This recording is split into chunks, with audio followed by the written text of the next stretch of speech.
What's up, Internet? Brandon here. I'm still Kyle. Still Kyle. And you know what Kyle is still doing? Watching movies, right? I mean, recently. Recently. Yes, But he's still recently doing it. yes. But no, Kyle was telling me he's finally getting into some of the DC animated movies. So, as a person who's been Marvel centric for a long time, watched Yes. basically everything Marvel there ever was. We recently got HBO Max or Max. now. So I'm like, why are you killing the important part of that name? Right. Anyway, that's a whole different video. Yeah. Uh-huh. So I started to see that there's a lot more DC animated films that I didn't realize had ever come out. Yeah. So I had seen a couple of them growing up, like Crisis on Infinity Earth or whatever that one, and the Flashpoint Paradox. Those were like the two that I saw growing up. But now, recently, I saw Injustice. I saw these new ones that are like way more brutal, way more crazy in animation, and I am What are you learning?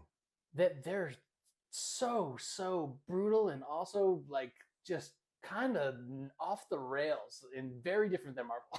And I would say a lot better than most of the DC movies we've gotten. 100% better than all of the live action DC anything. So if you are a DC fan and don't know that these exist, like I didn't know they exist, just know that there is hope in the animated realm. I mean, I feel like a lot of these movies were slept on because even before the streaming services, a lot of them were straight to DVD releases, or straight to home media releases. That makes sense. So it wasn't like you ever saw these in theaters. They weren't really on like Cartoon Network or there was nothing like broadcasting them. They were just kind of coming out. But I personally have always enjoyed them and always thought they've done good. There's a few missteps here and there, which we might get into, but overall, like DC animation does a great job with these. 100%. What's been your favorite so far? So I think the most shocking that I mentioned it earlier, but like the most one that just kind of like caught me off guard, and I was like, okay, if this is this crazy, then the rest of these have to be wild. Is Injustice, Yeah, and because I wasn't expecting like anything that happened in that film, and just everybody died. Yeah. And I was like, what is going on? Because I just wasn't not used to my superheroes getting killed like that. You know what I mean? Well, I mean, you're starting this movie, and you're like, cool. Let's see how all these pieces fit together, and you've opened a door to the darkest timeline. Yeah. Like, so you just happen to open that door, and you're like, oh no. Yeah. So This one's everybody bad. gets killed, and I just was like, all right, well, this is where I'm starting. It can only get crazier from here. But then I watched the Hush was after that, which you recently informed me is not how that goes in the comics. No, there are a few that have gone. Well, I mean, like, I will say they're not all page to page adaptations. Right. Even the other ones like Doom and a few others Mhm. all kind of take the idea of the story and change it. Mhm. But Hush specifically, it was one of the ones that took a much bigger directional Liberty? turn. Yeah. Like than the source material, Mhm. which is wild because even as source material, it's one of the more popular Batman stories in the last, God, what was it, 30 years? Yeah. And I came in here ready to talk to Brandon about Hush and how I thought the twist was crazy. And he goes, yeah, it's just not like that in the comics. And I was like, But I will say, as a movie, it was a good twist. I was Yeah. like, oh, Mhm. changing it up. Mhm. Yeah. Because then it caught you off guard too, Yeah, as 100%. well, as a person who is a big fan of the source material. So on that aspect, I also so I don't know if we want to talk about that twist there, but they basically changed.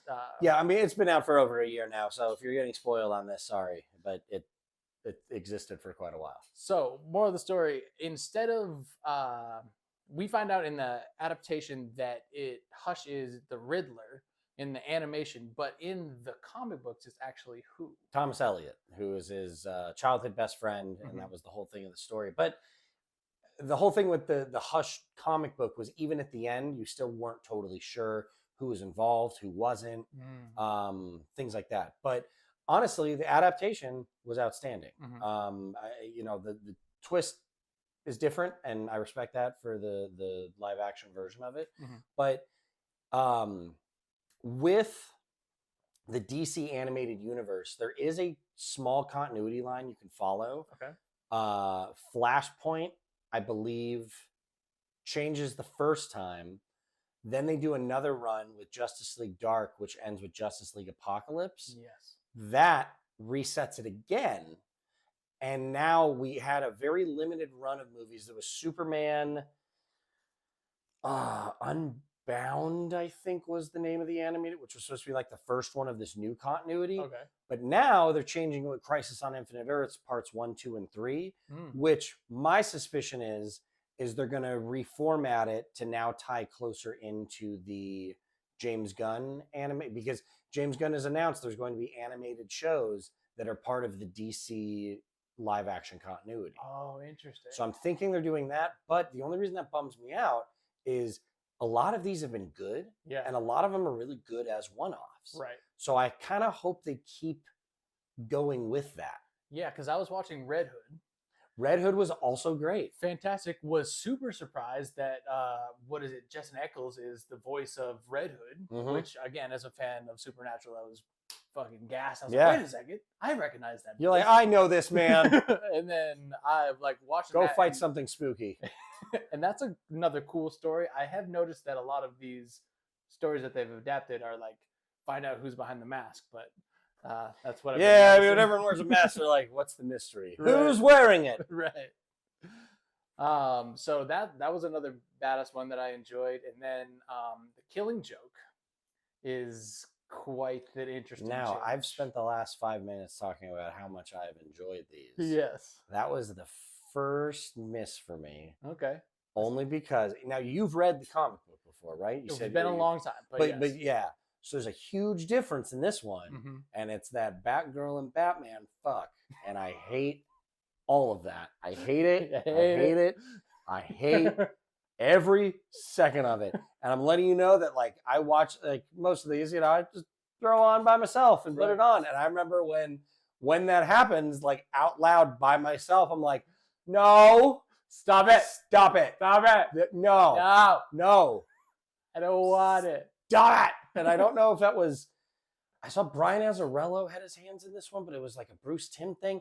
And that was something else that is reflected in the original Bruce Timm stuff. I don't Mhm. know if he's got this weird thing about like Barbara and Bruce being a thing, but they shouldn't, because he's like much older and like her father figure. Well, I mean, Yeah. she has her father, Commissioner Gordon, but like there's never, I don't like the romantic aspect of that. No. Also because like that's Nightwing's girl. And Yeah. it's like, what?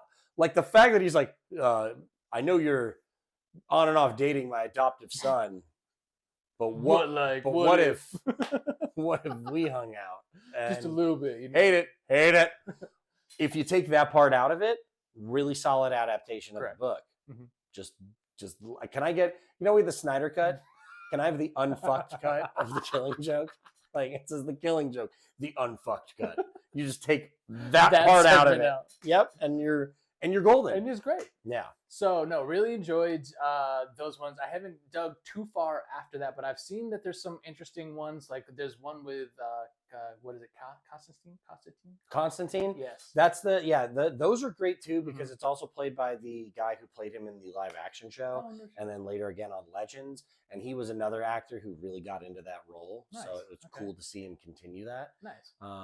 But you should do just a deep dive, and we could keep talking about the Mhm. ones you're watching, because like I said, if you haven't visited the DC animated Yeah, universe, there's quite a few. you are sleeping on some Mhm. very good movies. Right, and they're good to just kind of throw on and like just see where it goes. Because if you don't know anything about like some of these stories, like Flashpoint, for example, is one of the best like resets, or I don't know if it's a reset, but it's like the best like way to tell an awesome Flash story with some Justice League characters in it, and it's one of my favorites that they've done in animation so far. And the Reverse Flash story is kind of nuts too. Yeah. So it's like I liked that a whole bunch, but it's like they butchered it in the new Flash. Ooh. The No, baby and shower. I mean that was the fun part about, like, honestly, and that's something that's funny to me, is because like Marvel live action Mhm. is really what like started pushing this like alternate world, Mhm. variants, things like that. This has been DC's bread and butter for Yeah. decades. Mhm. So it's crazy to think that everyone's like, oh, like look at Marvel with all this, and where it's like DC has used that as a plot device for so much. Mhm. And they do a lot more of like, I mean, when you look at the Justice Society and the Justice League and how everything started and how everything's brought together and how they moved apart, like it's such an integral part of their storytelling Mhm. that it's crazy that like a lot of the general public doesn't know that they've been doing this Right. forever. But Flashpoint too, like even when that book came out, Mhm. that was one where you're like, holy crap, look at these different versions of these characters that have been heroes for Right. decades, and Mhm. and it's just this dark turn of events that take place that Mhm. you have to see. And one of the other things that I've realized is like you said, they have a rich history of animation. Where we just recently saw that Marvel just launched their animation division, right? Yeah, So it's like it's crazy for them to like really like have this deep history back here, where like DC's been doing animation well for so long, and Marvel's like, I guess we'll play. we got what if, guys. You're right. We got What Is If. it fun? It's like, And, yeah, it is fun, but there's good stuff from yeah. DC with this. Mhm.